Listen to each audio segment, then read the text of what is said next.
नमस्कार दोस्तों, आज हम जानेंगे चित्तौड़गढ़ किले के इतिहास के बारे में, जो कि भारत के सबसे बड़े किलों में से एक है। तो दोस्तों, वीडियो शुरू करने से पहले आप हमारे YouTube channel you for update को सब्सक्राइब कर घंटी का बटन भी दबा दें। चित्तौड़गढ़ में करीब 180 मीटर की पहाड़ी पर स्थित करीब 700 एकड़ के क्षेत्रफल में फैले इस किले का इतिहास और निर्माण हजारों साल पुराना माना जाता है। इस भव्य किले का निर्माण कब और किसने करवाया, इसकी कोई पुख्ता जानकारी नहीं है, लेकिन महाभारत काल में भी इसका होना बताया जाता है।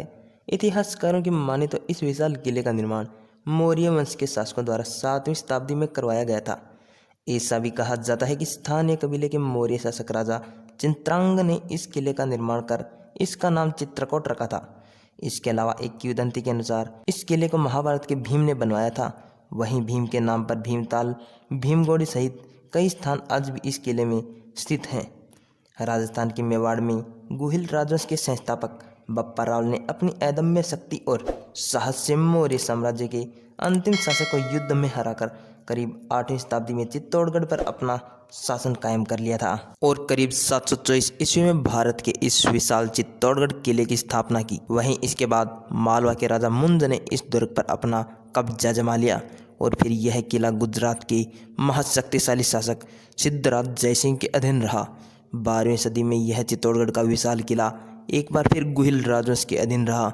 इस तरह यह किला अलग अलग समय में अलग अलग शासकों के अधीन रह चुका है।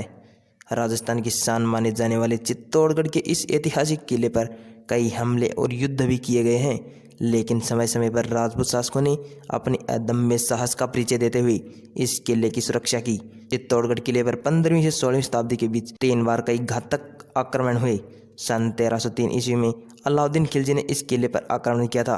दरअसल रानी पद्मावती की खूबसूरती को देखकर अलाउद्दीन खिलजी उन पर मोहित हो गया था और वह रानी पद्मावती को अपने साथ ले जाना चाहता था, लेकिन रानी पद्मावती के मना करने पर अलाउद्दीन खिलजी ने इस किले पर हमला कर दिया, जिसके बाद अपनी खूबसूरती के लिए प्रसिद्ध रानी पद्मावती के प्रति राजा रतन सिंह और उनकी सेना ने अलाउद्दीन खिलजी के खिलाफ वीरता और साहस के साथ युद्ध लड़ा, लेकिन उन्हें इस युद्ध में पराजित होना पड़ा। अलाउद्दीन खिलजी के युद्ध में हार जाने के बाद भी रानी पद्मावती ने हिम्मत नहीं हारी और राजपूतों की शान, स्वाभिमान और अपनी मर्यादा की खातिर इस किले के विजय स्तंभ के पास करीब 16,000 रानियों के साथ जौहर कर लिया। इस तरह अलाउद्दीन खिलजी की रानी पद्मावती को पाने की चाहत कभी पूरी नहीं हो सकी और चित्तौड़ का यह विशाल किला राजपूत शासकों एवं महिलाओं के अद्वितीय साहस, राष्ट्रवाद एवं बलिदान को एक श्रद्धांजलि है। सन 1535 ईस्वी में गुजरात के शासक बहादुर शाह ने आक्रमण किया और विक्रमजीत सिंह को हराकर इस किले पर अपना अधिकार कर लिया। तब अपने राज्य की रक्षा के लिए रानी कर्णावती ने उस समय दिल्ली के शासक हुमायूं को राखी भेजकर मदद मांगी और उन्होंने दुश्मन सेना की अधीनता स्वीकार नहीं की और रानी कर्णावती ने अपने अदम्य साहस का परिचय देते हुए करीब 13,000 रानियों के साथ जौहर कर लिया। इसके बाद उनके बेटे उदय सिंह को चित्तौड़ का शासक बनाया गया। सन 1567 ईस्वी में मुगल शासक अकबर ने चित्तौड़गढ़ किले पर हमला कर अपना आधिपत्य स्थापित कर लिया। वहीं राजा उदय सिंह ने इसके खिलाफ संघर्ष नहीं किया और इसके बाद उन्होंने पलायन कर दिया तथा उदयपुर शहर की स्थापना की। सन 1616 ईस्वी में मुगल सम्राट जहांगीर ने चित्तौड़गढ़ के महाराजा अमर सिंह को वापस कर दिया।